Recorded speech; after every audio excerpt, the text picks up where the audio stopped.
அம்மாவுடைய தொண்டர்கள் அனைவரும் ஒன்றிணைந்தாதான் வருங்காலத்துக்கு நல்லது. தீய சக்தி திமுகவை வீழ்த்துவதற்கு அம்மாவின் தொண்டர்கள் அனைவரும் ஒன்றிணைய வேண்டும் என்பதுதான் எல்லோருடைய விருப்பமும். அதற்கு தடையாக இருப்பது யாருன்னு உங்களுக்கு தெரியும்.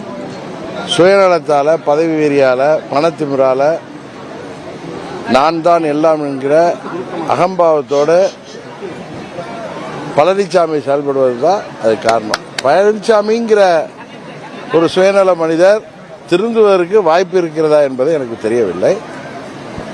அங்குள்ள தொண்டர்களும் இரட்டை இலை இங்க இருக்கு, அம்மாவுடைய கட்சி பெயர் இங்க இருக்கு அப்படி என்று சொல்லி தங்களை தாங்களே ஏமாற்றிக் கொண்டு இன்றைக்கு பலவீனமாகி வருகிற அம்மாவின் கட்சியை அவங்க தொடர்ந்து நீடித்தாங்கன்னா 26 தேர்தலுக்கு பிறகு 26 தேர்தலையும் பழனிசாமி படுதோல்வி அடைய போவது உறுதி. இரட்டை இலை சின்னத்தை காட்டி பணபலத்தால மக்களை ஏமாற்ற முடியாது.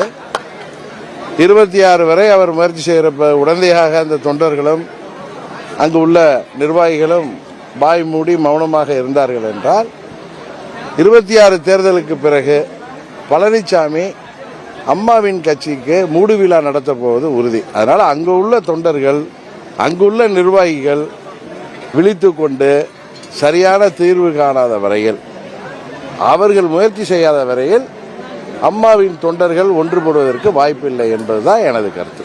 அதிமுக தற்போது இருக்கிற எம்எல்ஏ வந்து நம்ம கூட தொடர்புல இருக்கிறாங்களா? இன்னமும் திரும்பி வர்றதுக்கு வாய்ப்பு இருக்குதா? நம்ம இல்ல, யாரும் என்னோட தொடர்புல ஒன்று சேரதுக்கு வாய்ப்பு இருக்கா சார்?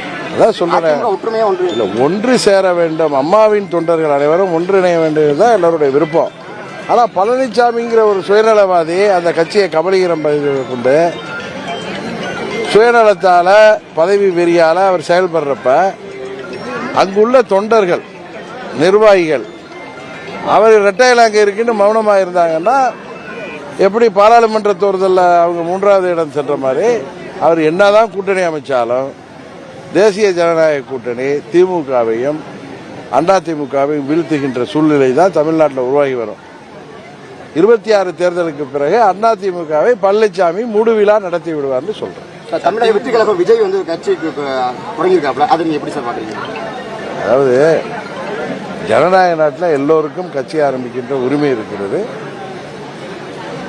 அதை ஏற்றுக்கொள்வதும் ஏற்றுக்கொள்ளாததும் ஜனநாயகத்தின் மன்னர்களாகிய மக்கள் கையில் தான் இருக்கு.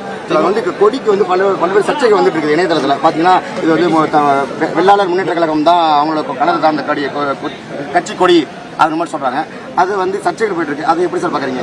அது அவங்க தான் அந்த பிரச்சனை. இல்ல, விஜய் கட்சி தொடங்க வந்து திமுக வந்து ஒரு அச்சமா இருக்குதா எப்படிங்கிற மாதிரி? எனக்கு அதை பத்தி எல்லாம் சொல்லுவதற்கு தெரியவில்லை.